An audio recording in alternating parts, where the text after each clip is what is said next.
ज्या माझ्या मैत्रिणींना रांगोळीचा रससुद्धा माहीत नाही आहे, अशा माझ्या मैत्रिणींसाठी खूप कमी साहित्यात मी घेऊन आली आहे रेडीमेड रांगोळ्या. श्री स्वामी समर्थ सर्वांना. सुचिताच्या दुनियेमध्ये मी तुमचं खूप खूप स्वागत करत आहे. तर चला आपण बघूया रेडीमेड रांगोळीसाठी लागणारं साहित्य. ही आहे OHP शीट, जी A4 साईजची आहे. मी A4 आणि A3 साईजची दाखवत आहे, जी 100 किंवा 175 मायक्रॉनची असतात. मायक्रॉन याचा अर्थ असा होतो की ती जाड किंवा ती पातळ आहे असा होतो.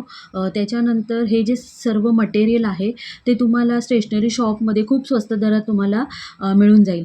त्याच्यानंतर आपल्याला लागणार आहे मार्कर, जो मी जाड्या निबचा घेतलेला आहे. बारीक निबचा पण मिळतो आणि वेगवेगळ्या कलरचे सुद्धा मार्केटमध्ये मिळतात. त्याच्यानंतर आपल्याला लागणारं आहे साहित्य, जे आहे फॅब्रिक ग्लू.